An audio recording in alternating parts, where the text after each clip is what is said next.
thank you guys for joining us. For those of you that don't know me, my name's April Cox, and I am the creator of Self-Publishing Made Simple. I also am the founder of Little Labradoodle Publishing, and we do these kinds of author interviews and work groups and things to just help build that learning for new and aspiring authors. And today I am so excited to have Lindsay Madsen with me, and we're doing kind of an author hangout, an informal meeting, and kind of share some experiences that Lindsay has had and some awesome results that I think will benefit all who are new and getting ready to plan for their first book launch. So welcome, Lindsay. I'm so happy that you made time to share your experience and to join us today. Thank you so much for having me. I feel really flattered, and like maybe I'm still in the middle of, of my learning journey too. Less than a year ago, I decided to publish my book. So it's been all a bit of a whirlwind. So I'm a mom of 4 small kids. About a year ago, I had 4 under 5, including 6-month-old twins. So I was very tired and very overwhelmed. And my inspiration for my book, The Lovely Haze of Baby Days, for anyone who hasn't seen it, is right here. Was really, I think, for moms that were in the same place I was. Around the same time, I had a lot of mom friends kind of fess up that they had really been struggling. And from the outside, it seemed like, we're all just rock stars and everything's amazing every day and the house is clean. So I started looking at my bookshelf and thinking, we spend so much time in that first year, moo, ba, la, la, la. For anyone who has kids knows you say a lot of silly things in that first year just to get sounds happening. And I've always written. So I think as a way to work through my own struggles and this growing vision that, there might be a spot on the bookshelf for something that supported moms who are at home alone, navigating life with little ones, just to remind them that they're not alone. And basically right after I decided to write this book, the pandemic hit. And some of those early statistics talking about maternal mental health, it just became more and more important. So I think I really had a fire lit early on to get the book made. And then my husband was scheduled to do a paternity leave in June. So that's kind of one thing I want to say is I had quite a lot of time, almost like work days for 2 months in the beginning of the journey to really hit the ground running. I decided quite early on to plan a KickStarter because I wanted to use that as a vehicle to test the market for this. The idea felt a little outside the realm of normal children's literature. So I wanted to test, is this just something I would like, or is there, an appetite for this book? So Kickstarter was 2 things for me. It was one, a way to prove my concept in the market, and was also a way to get some finances for a bulk print run. So I invested the money for getting the book created and illustrated. And basically I had a finished product when I launched my Kickstarter in mid-September. And then that meant that basically if I could hit my goal, then I would do my first print run. And I decided to print 3,000 books, if that helps anybody in terms of scale. Mm-hmm. So, I ran a successful Kickstarter. I was about 110% funded. So not like blown out of the water, but I hit my goals and I had a strong support. And, I used some of the marketing from then. I kept track of all my contacts through the Kickstarter. So leads I had, or, in social media, any accounts that I noticed were a really great fit for the mission and vision for the book. I felt finding people who were doing parallel things that were in parallel spheres. So one other thing in my Kickstarter that I think was a really great win and could be applied in other ways was I found somebody who had launched a new product for babies who were learning to eat. And so, these are moms who are trying to teach kids and they're throwing things on the floor. And this was like a suction cup. So this was actually a Kickstarter. And I reached out to her and I just said, hi, I'm running a Kickstarter. This is sort of to give you an example of the way I might approach that person. It was somebody I thought that's in the same space, that targets the same audience. I'm sure you talk about audience and defining your niche, so I'll spare you. But I said, I think, we're working with people in the same space. I imagine that she had a very successful Kickstarter. I explained what I was trying to achieve. And I thought, do you see some synergies in my book? And would you be willing to share this? I was thinking her Facebook page, but she was really excited about the book, I think, because she was in the same zone of passion, if that makes sense. If you're in the same niche, she really gets the product and why it matters and why it hits some of the pain points. And so she actually backed the project. shared it with her newsletter and something else. And gave me a wholesale offer. I mean, we hadn't formalized that yet, but I was like, that's a huge win. I was like, this is really the goal. But like in sharing that big win, I would also say I probably reached out to 10 plus other people. So it was a lot of groundwork. So one of my strengths, I think, is still that I do quite a lot of research. I'm really good at like, looking on social media, doing Google searches. I'm a business developer in my outside of publishing career. So I'm all about finding the resources and finding the right connections and building networks. So what I've learned, I would say sometimes stumbling, in the beginning, you come right out with the ask because you want to be succinct or not waste anybody's time. And I've read it other places, and I've now learned by, not getting feedback from people when you reach out, is that it's actually helpful to build relationships first. So to like their accounts, share on your social media, which has the double benefit of helping you create content. If you're using Instagram, for example, I would find accounts that I liked and something that really aligned with my mission, I would share it. But I don't have huge social media accounts. I have 700 people or so on Instagram, and I think I just passed 500 on my page likes on Facebook. So I really was not present on social media at all prior to the book. I just sort of revived that for myself, like my personal accounts, and then built my author page, and my Instagram account was launched about a year ago. So I'm certainly not excelling on all social media fronts. What I found is the most productive relationships are the people that have been most willing to help and go the extra mile have been people that I've had real connections with, even if that's just explaining who I am and, what my story is and why their content I relate to or not. So all of that led the groundwork. My books were ordered and I had a date for them to arrive by the end of the year, the first batch, so that I could fulfill my Kickstarter. And I knew that the bulk, the other 2,500, would arrive in the States in early this year. So I tried to give myself enough room, planning it all out, that I would have a few extra weeks to fulfill my Kickstarter and then turn and focus on marketing beyond that. So I launched my ebook the 13th of January and planned the virtual book tour you can see in early February. Does that kind of get us Yeah, up to I think that's now? great. So could we talk about your motivation for Kickstarter? So for many people, crowdfunding is getting the money for the book, but it sounds to me like it was more than just that for you, that this also helped you with gaining publicity and really, launching a part of your book launch itself. Definitely. I was never in the position to have a lot of disposable income. So, we made it clear early on that if this was a personal for me project, that it would have a much lower budget. But if I was going to treat it like a business venture of some description, then I would need to have a plan. And that all made sense to me. So I used Kickstarter absolutely as a tool. If I had wanted to recover some of the costs of illustration, then I might have financed it a little differently. I think another model some people sometimes use is they only print, say, 1,000 of their first book run as a way to get their feet wet. And I just made maybe a more aggressive, I don't know, by saying, well, I'll carry the cost of the illustration. So I haven't recovered that as an example. So I'm still negative that until I sell some portion of my first print run, but it meant that I could put all of the funds I earned towards the print run and get as many books printed.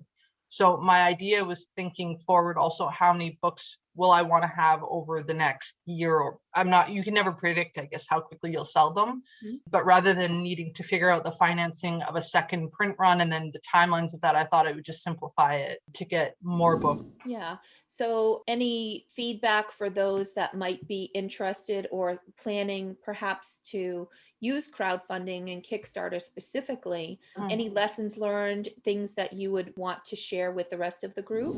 I personally really liked the urgency of Kickstarter versus Indiegogo. I know that sometimes, depending on personal preference, I looked briefly at Indiegogo, but I think I was more familiar with Kickstarter conceptually before. And I think when I tested my family and friends, more people knew what that was. And I thought that I just wanted to keep that barrier as low as possible. So I would choose Kickstarter again, just for my familiarity with it. I think it is a great marketing tool. I mean, it forces you to do research and look at other publishing campaigns and to organize your information. So you kind of have to do quite a lot of market thinking to set your campaign up in an attractive and appealing way. And I think that's a really great exercise for anybody to do if you're going to be investing your money in. So I think for me, it was a lot of things. I would almost build that into any launch plan I had, just as a way also to build excitement and get a fan base, as you would. I mean, there's over 200 people I have that have made some financial commitment to my success in this book. And I think, I mean, I had none as a brand new author,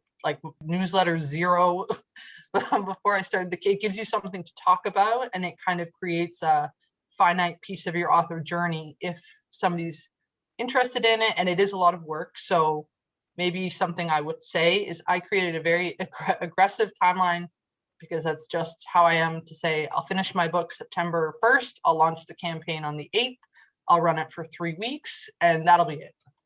And I think maybe it would have been healthier to space some of that planning out a little. And like the 3 weeks I liked, but probably I would have done even more than I did before in terms of lining up contributions on the first day. Or some of the most successful people I've seen have people buying wholesale in the first days to really boost it. And I didn't quite have that in line from the beginning. Yeah. Plus you're juggling twins, right?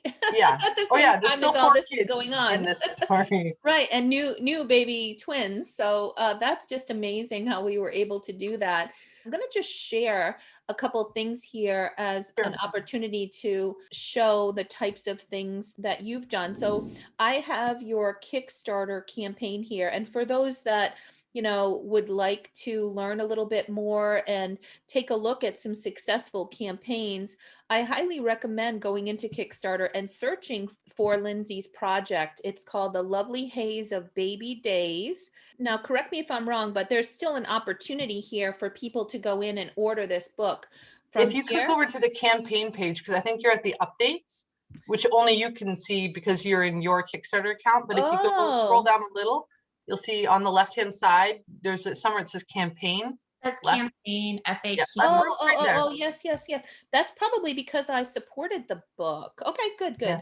Okay. Just so people can see what the real landing page would look like for them. Yes. So you have a beautiful video that you put together, mock-ups of the book, and information that can really show people what it is that you're trying to create.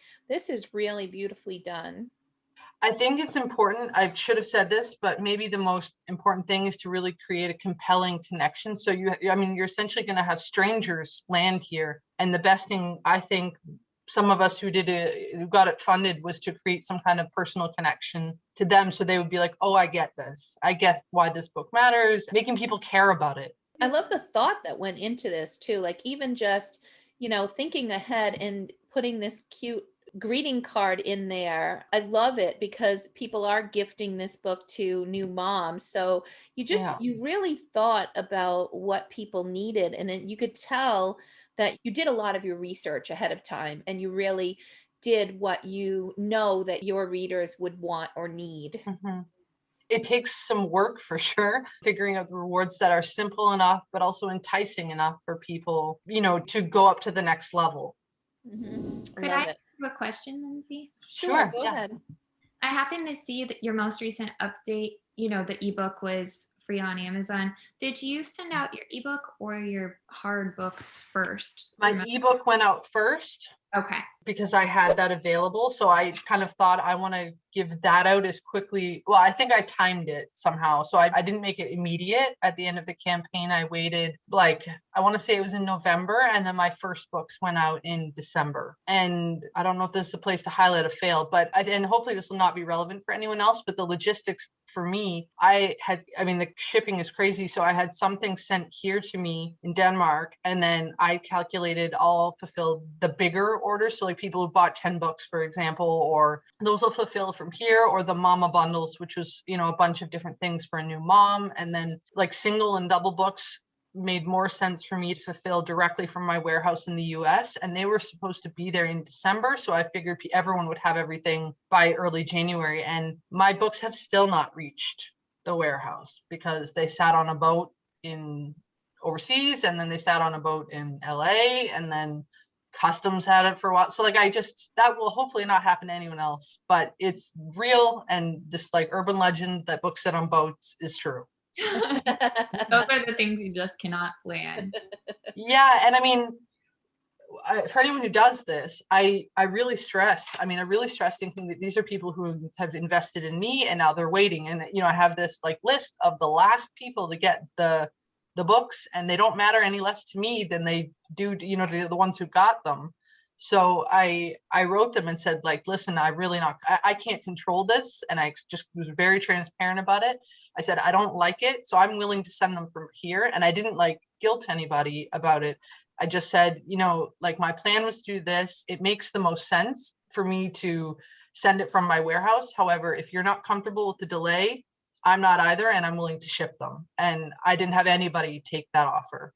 They all were happy to wait. You know, I think the main thing was really about informing them so they knew what was going on, and they weren't just like, why is this person I've, you know, contributed to not telling me anything? So the other thing I want to share now is what caught my attention. Of course, I did follow and support your Kickstarter campaign. Thank you very much. Yes, you're welcome. And it's a beautiful book and it's a beautiful story. What really captured my attention is when I saw you post about your virtual book tour. And I took a look at what you put together here, which is over a period of a few weeks, it looks Yeah. like. Yeah, it's about 2 weeks. Okay, so a couple of weeks period. And I've just not seen anyone do quite this well and be quite so organized. It's gorgeous.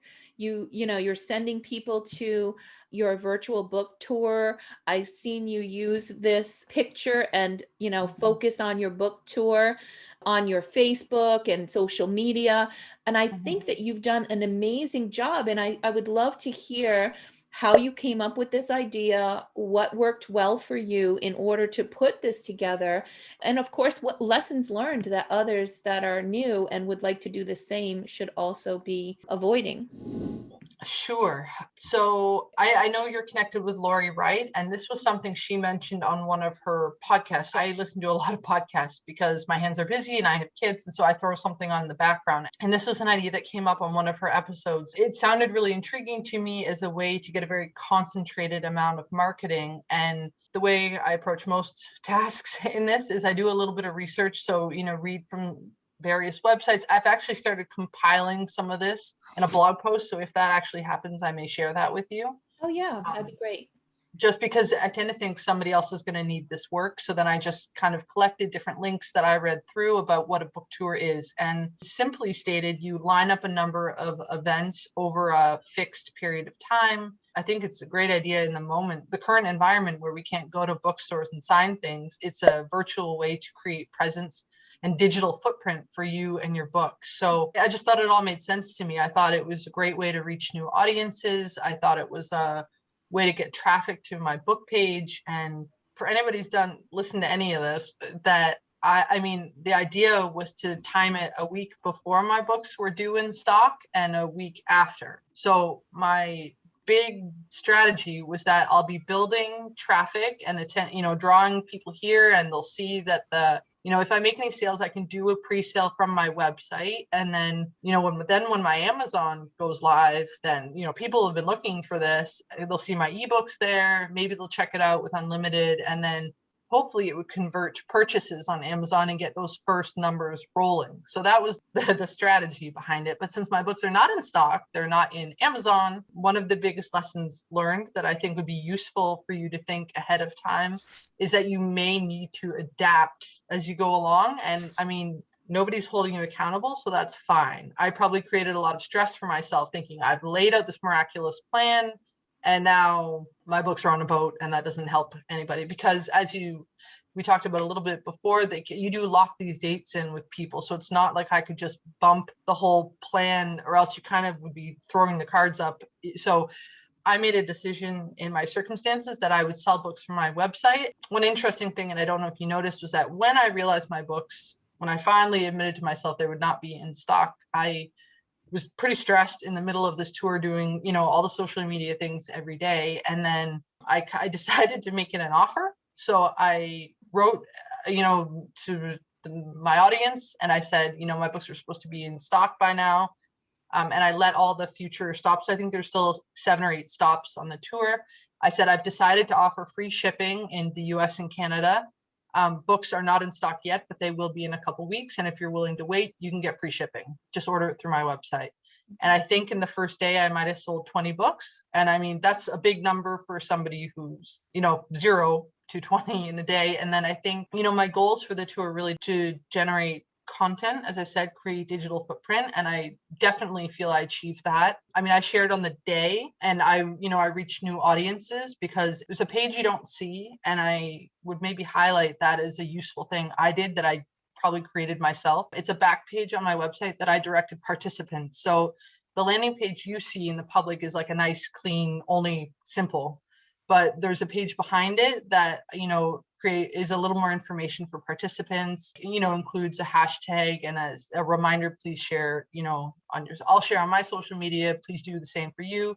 Everybody benefits if you share the tour. There's some additional graphics they could use and images and things like that. So I think that was a really nice functional page. I took that from an organization that does a big campaign for maternal mental health, and they had a participants page, and I thought it's genius to give more information than you want the public to see, but as much as somebody who's involved might need. Yeah, that's great. Did you say you also included graphics, marketing that they could then just reuse?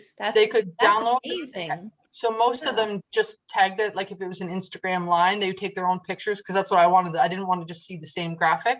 Then they would just throw the stops at the end or the tour, like that banner is on the webpage. I made an Instagram size, a Facebook size, and made it all available, labeled it. And I actually think I have a Google Drive as well, so they could just download it directly from there if they were concerned about the something changing in their upload download on the website. Right. Okay. So can you talk a little bit about, what was your method of reaching out and how long did it take for you to align all of these resources together? Because I think a number of our authors are looking ahead to their launch and thinking, wow, this is really overwhelming. How do I align all of this and do something and organize it all? I think, I mean, hindsight is 2020, but I think essentially what I did is I thought about the different pieces that I wanted to have in the tour, I'm calling it a campaign, but in the tour. And, I thought it was really important for me to start getting reviews, credible third party, not paid reviews. And so that was the trickiest piece. And if you Google anything about it, getting, children, kidlit bloggers or, Bookstagram, Instagram, this kind of stuff. If you look for those people, they get a lot of requests. I said that was the trickiest piece of the part in the tour, was having to be professional enough as a brand new indie author. These people get approached by big companies who have PR departments and who have assistants and stuff. So I tried to be very prepared and very concise and respectful of their time. There's a few accounts that actually, some pages say they don't work with indie authors. So that there's a little bit of research in that, finding, websites or accounts that accept indie authors might be interested in your type of book. That was, I think, one of the longest bits of legwork, was finding those targets and then, warming up those relationships. So I think the rule of thumb is 6 to 8 weeks ahead of the date you want them to make the request. That's where I read somewhere, and that seemed to be acceptable, that you shouldn't write them saying, oh, could you post next week or whatever. It should be respectful that they're busy and that they get a lot of requests. So that was the trickiest piece. I think if you see in my tour, there were some live events, and there's one live event I took something out during the tour, but so I changed a little, but I mean I would probably be the only one who notices that. So I sort of structured my tour to have the reviews spread out, and then there were some spotlights which are a little easier to schedule. So probably what I'm trying to say is that some things are easier to do later in the plan, like if you have a friend who has the right audience. I had made a connection during my Kickstarter, for example. The very first stop on my tour is a live discussion with a baby sleep specialist. And I thought this is a great opportunity for me to address a pain point in my audience. That'll be interesting for them to hear a discussion about that. And we'll also talk about my motivations for writing the book was during a really sleep-deprived time. So it allowed some touch points in the conversation for me. That was an experiment. So I don't know that that's a normal thing. I love that you kind of thought outside your box, but of something that really ties so well into your book. People that would be interested in your book would be interested in hearing from this sleep specialist, especially with everything that was going on with Corona and, insomnia and moms that are struggling. So that was genius. Thank you. I felt good about that one. But I think it does take a little bit of work. But I think if you're an author, you're already thinking about your audience and what are their pain points. And so I think the more that you can bake in relevancy for your audience, the more interesting it's going to be for them. I was just so worried that it was going to just look like spamming like every day for 2 weeks. So I really wanted it to be compelling reviews from people who would get it. So I looked for reviewers that, that had younger kids or that liked board books. So I think it's important to get a good fit more than it is to fill many slots. And then if you're maybe worried that the list looks too small, then like put in something fun and easier, like a live discussion, if that's what you like. I had lined up 2 guest posts, like 2 guest spots. I could post an article. One of them was a letter to new moms in 2021. So that isn't even about my book, but it's me at the bottom and it's 2 new moms. So it's to the right audience. So I was very creative in my list. I would say I didn't follow, I think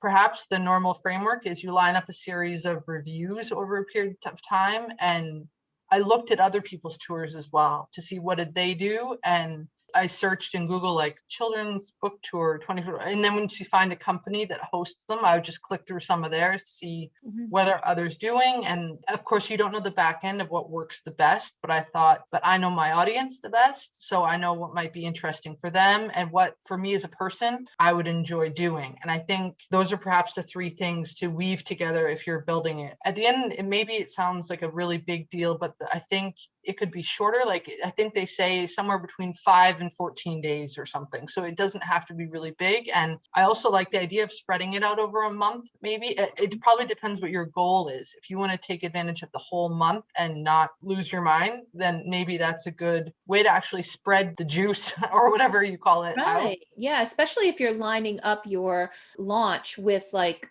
a special month, anti-bullying month or different things. That might be a great way to just continue driving traffic and getting publicity over that whole month period. What's also interesting is I had some things pop up. So I guess I'm the kind of marketer that is like planting seeds all along and you hope something comes and sometimes it does. So I just lined up enough that I felt good about the core. But then in the middle of it, I had my Midwest review pop up. So like that could have been a random thing, but I already had something that day. So I saved it for future content. So I think if you have some gaps in your schedule, like I lined up one thing every day and I don't know that was the best. It probably depends what you're trying to achieve. I was imagining kind of like a hill that like I wanted all the energy building up to my launch and then my book wasn't there anyway. So maybe the thing is like to spread it out a little, give yourself a little more wiggle room to either add in opportunities that come up or, respond to your environment a little. Like that's just how I approach this as a new person. I just sort of stormed in and said, I'm going to be an author with a plan. Great. I'm getting a couple questions here. So Pat is Sure, yeah, sorry. Did you design your Kickstarter yourself? What's the most basic information you should include? How did you, come up with those levels? So any advice from a Kickstarter perspective? I think the very best thing you can do at the very beginning is to look at some different ones, look at some different ones and then back a couple so that you can also see the background, what happens with updates and, so actually if you're interested in it now and in a few months, like just go in and back one even at a really low level and then you'll have access to see how it goes and what the progress is. I think that's really helpful. And if you respond, like when you look through them, you'll maybe see a difference. Look at some that didn't fund, look at some that did, look and see like how did they organize their information? So I learn a lot from looking at examples. Even if you found one you really liked, you can decide to model yours that way if you don't want to do too much. I think it's important to think about you and your book and what you think is most compelling about your story and make sure you showcase that, knowing that A, most people only watch the video. So the video is important. And B, most people do not even read. If they get really into it, they'll read everything. And I included all of that because you want to have it available for anybody who looks. But I'd say the 2 areas to focus are your rewards, because people normally like, oh, am I interested from the video or the top few lines? And then they go over to the rewards. What do I want to get? And then So tiering those properly. There's a lot of really good resources. I feel like I want to give props to Lisa Furlan. She's got lots of great videos, and I used a lot of her free content, but there are some good paid content around. Different authors in our author group as well have materials available if you want a little more structure. Personally, I like to figure things out myself. So yeah, and I love Lisa Furland and the advice and the tools that she has. Now, I do have another from Brandon. He says, this is so helpful. I think I caught that you mentioned a Facebook group or groups that you're a part of regarding crowdfunding. Is Yes. there specific ones that you found most helpful? So Lisa's is, I would say, the one that I found the most concise. And I think either the people in there are serious about it for authors, because there's lots of really big generic ones you can stumble into. But I found myself in like a computer game one. Like, I think like the more focused you can be on books, the better. There are a bunch of like promo-y ones where you can like promote it. But I'd say I don't know, I might have got a couple pledges from that, but that won't be where your target audience is going to be hanging out. So I don't know, I would probably spend my time in the more focused groups where you can ask questions about building your site, to the highest level that you can. And we have a question from Alexandra, who is a mom of 2 little ones. And she says, how and where do you have time and energy? Please share survival tips. Yeah, yes. I wrote a blog about that. I did actually. I think there's like a love-hate relationship with multitasking, because you want to be present and there with your little kids. And I'm all about that. But I think there were moments where I threw something on in the background and thought, okay, if I hear what I hear and I don't, or I also, as I said, I have 4. So I was driving to school with my oldest, and I listened to even 5-10 minutes in the car on the way there. So I have my list of podcast resources. I learn a lot that way, and then I can use that in between time. I haven't written that one yet, but I think I optimize in between time, and I don't have a lot of social media time other than when I'm working. You're definitely a super mom, and we love that. Rebecca's asking, when you were sending out pitches for your virtual book tour, how many pitches did it take to send out in order to get a positive response from a blog or influencer? I would say it's a range from how warm your relationship is. So the warmer the relationship, I mean, if these are people I'd been chatting with, it was like a yes almost right away, because they know you help them out here and they can help you out later, or vice versa. But then like down to cold, I really didn't know any book reviewers. So the colder the relationship, or if I'd never had any contact with them before, I tried to spend a little time on their socials first, like liking and commenting and really evaluating. And I really did my research. So it's like I would spend more time evaluating whether that lead was a good fit. So I didn't want there to be any barriers. And you'd be like, oh, who is this? I don't write about animal books, and this is an animal book, or something like that. I tried to make sure that they cared about the things that I had baked into my book. That kind of like gets your chances higher. If you think this is somebody who's spoken about your issues or likes what your topic is about, it kind of like, that's the way you can boost your chances with them.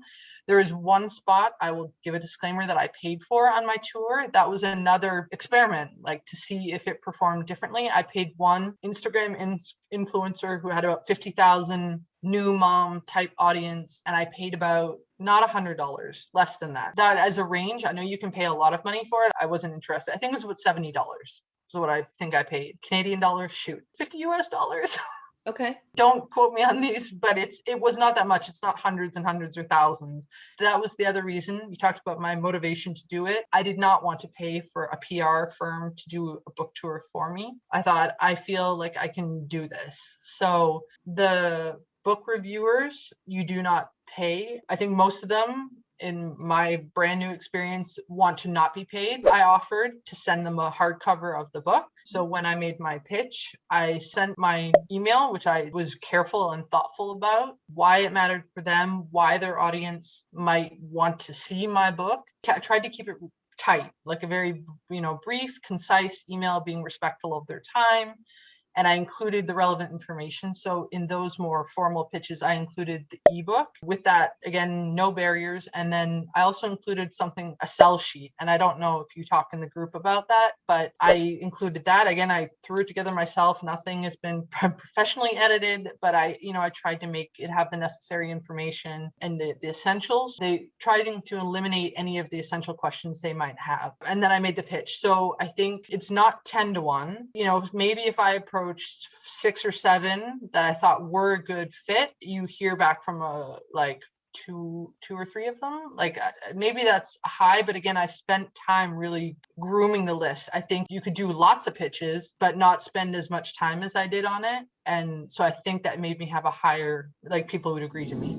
Yeah, and I do share a list of influencers with my author work group, and I try right from the beginning to tell them this is a 12-week group, but start building relationships early, because like you said, the more warmed up you are, the more that you're, helping that individual and building a relationship with them, the easier it's going to be to get to that yes at the end when it's time to support you.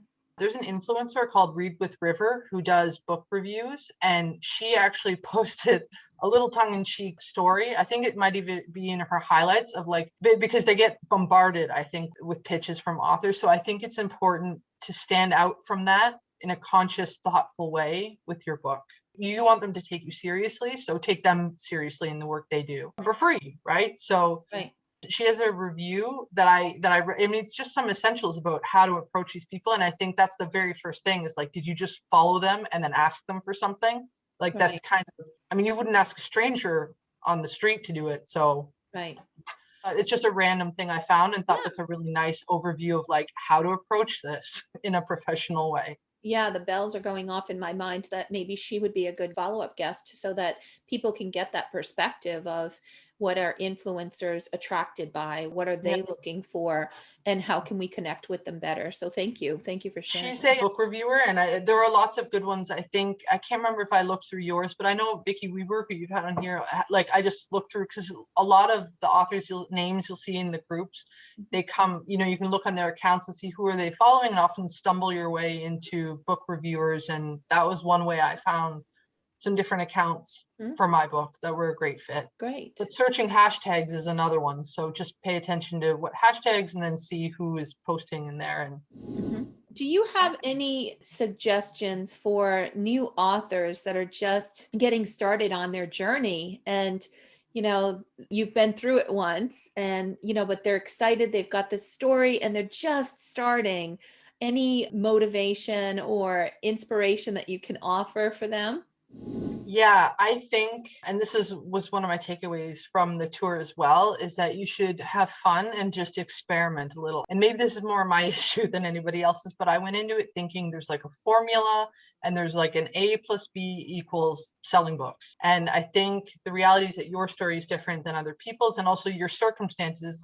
Me as a busy mom, my circumstances are different than somebody who's working full time at their author business. So I had to make a model that works for me and that I would thrive in. And I think that's sort of very liberating if you think about it that way, that you can, think about your book and how you can reach your readers and how can I have fun doing this? Because it's going to be really painful for you to kind of force yourself into a shoe that doesn't fit if you think I have to use this platform or this formula, and that's never going to work for me in my book. So I think find your own way and experiment with some different things. I mean, you can look at my list, and I'm kind of floored that you say it looks so good. And I'm I just was figuring that out as I went along, what I thought my, work for me and what would work for my book and what might achieve my goals. So I just tried to stay focused on my goal and experiment a little along the way.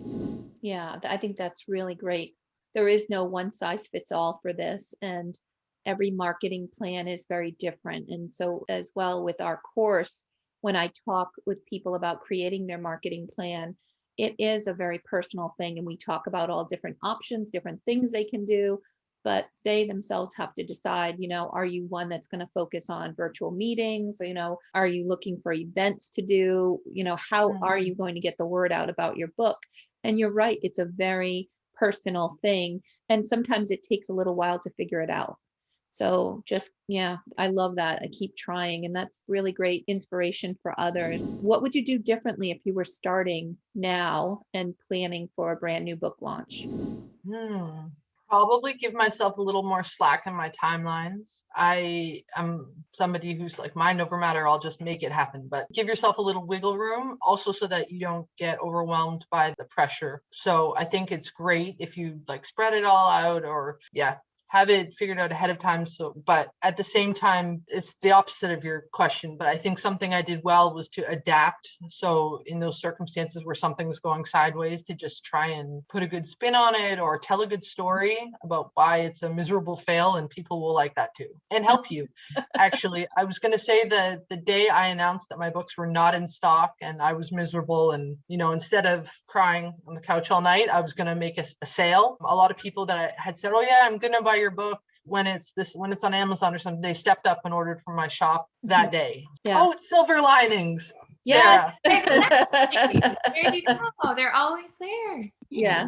And sometimes pivoting is good. And I think also support from, it sounds to me like you surrounded yourself with support on the crowdfunding side, and you connected and grew even your author friends and influence, and had people that were cheering for you and willing to share and help. And I think that's why these kind of work groups are so valuable. Yeah, I would, with the disclaimer, I mean, I'm very glad for the network I've created, but like, I truly am super isolated away from, I'm in Denmark, my family and friends are all in Canada. Like, we are an ocean apart and 6 time zones, I think. So perhaps that's why I was very keen in the online networking, because I knew I had to create my village, as it were. But I think there definitely are people out there who are doing what you're doing or who like what you're doing. I've been really surprised how many acquaintances have really, received, they're just kind of on a parallel life track to me, and they're like, wow, I really get this. And it's been nice to reconnect